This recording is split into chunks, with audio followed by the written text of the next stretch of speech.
It's Mountain Bike Life 25, and yeah, I just went through a whole bunch of my hockey card collection.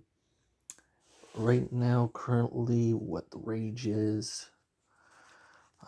Don't know if you've heard it on eBay, but Yager rookie cards are going through the roof. I'm looking for my OPG Premier. It's in there. I looked for it, and I haven't found it yet, but I know that feeling. It usually takes a couple days to sort it out, so I know where it is. I just gotta bring it out. Sort of know where it is. I have a good feeling. So, yeah. Thing is with me is I hide this stuff. See, I got 3 of these bad boys. The scores. And then I got the upper deck on the wall. So, yeah. Then we got a nice little second year of them. The Yogs. Back when he was sporting a big mullet. Scoring the big goals. I think the one thing you can appreciate about Yager, I'd say over Lemieux if you're a Pens fan. I'm a Habs fan, but even as a Habs fan, I appreciate it. Yager is a really fast skater back in his day. Like when he was at the Pens, it was like watching a blur going down the ice. And he used that ability to get the puck past the goaltenders. Incredibly skilled with the stick. Just brings an all-around game. You can tell that's one of the reasons why his collectability is so high right now. Is if I get these graded and they turn out 10, it's gonna be good. Like I'll be looking at a lot of money. And there's some Brody Border rookie cards.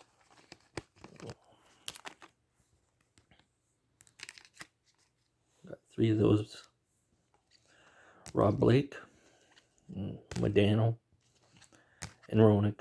I'm sending them all in to PSA for grading. And yeah, it's gonna be my first time dealing with PSA. First time dealing with a grader on its own.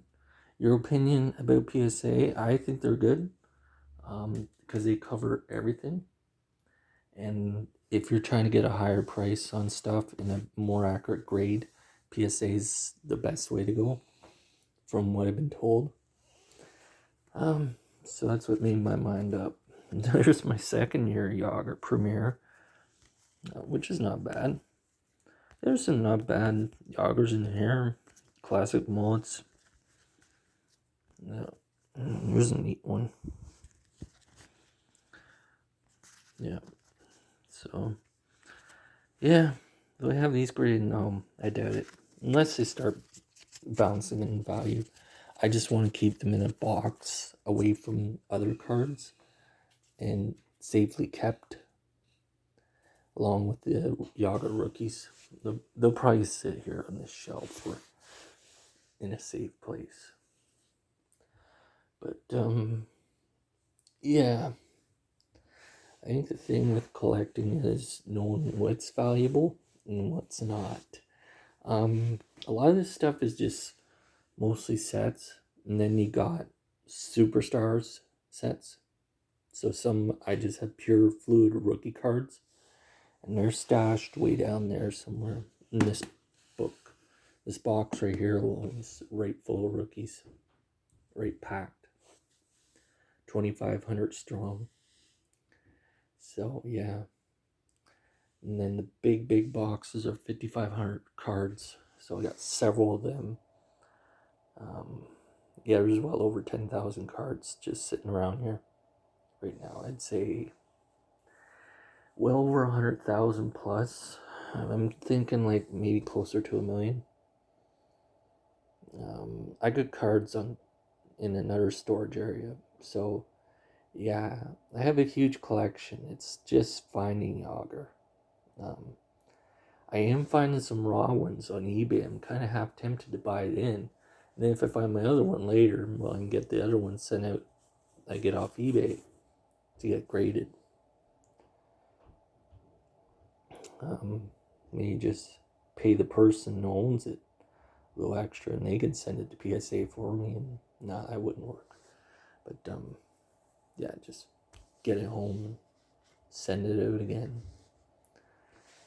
Yeah, but the upside of grading is that your card will come back guaranteed, a higher sell, and that can mean a Pokemon card, it can mean football, basketball, hockey, you name it. Whatever your sport is, there is always a superstar. And in Pokemon, I guess it's the blue eyes and red eyes and whatnot eyes. And there you go.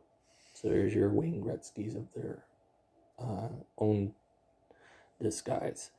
But we have ours. Tons of them. That's the thing about collecting hockey cards. You really have to have the paper to get the paper. There's an authentic autographed Corey Stillman rookie. This is pretty cool. Corey's from the Peterborough area, and I got his autograph.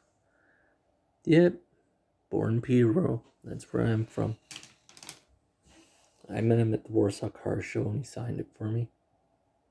He was laughing. He said that's back in the days when he had hair. His first Stanley Cup win, he got it against his former team, the Calgary Flames. Him and Martin St. Louis. When St. Louis and Stillman were drafted the same year, they were actually called the newspaper boys of the Calgary Flames organization, and were not really considered rookies. And once they got out of there and got the Tampa Bay system, they proved Calgary that they were far better than what they perceived. But yeah, Calgary always seems to have a lot of truculence, as they say, out there. They like to address the size and the players, that they have to be big, strong, physical. As a certain GM would say that GM them. I just had to coin that phrase. He says, truculence. You gotta love that. Like a rock.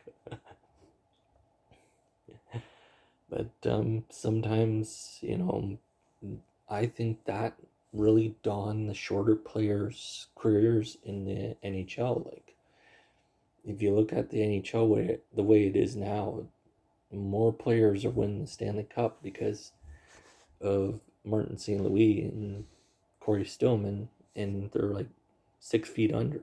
It's like, wow, that sounds weird. Oh man, I mean like 5'9", 5'10", 5'7", 5'6", and it's because they can really roll. They can really skate on their skates, get the puck to the other end of the ice and get the scoring. Like, you look at Patrick Kane, he's not a tall player. He's tall enough, but like, you don't, and if he is tall, he doesn't really use it. It's more his skill, and that's what players are more relying on now. It's the skill level. They play more of like what you perceive of Gretzky or some of the other superstars of the 80s, and it's a lot more entertaining.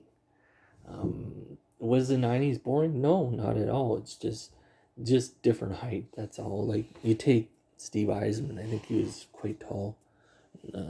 Yeah, no, he was only 5'11", and there's a guy who was average height, and he did quite well with the Red Wings. They just had to get the right players around him. Anyways, I'll see you later. I got a lot of stuff to pack up. Bye now.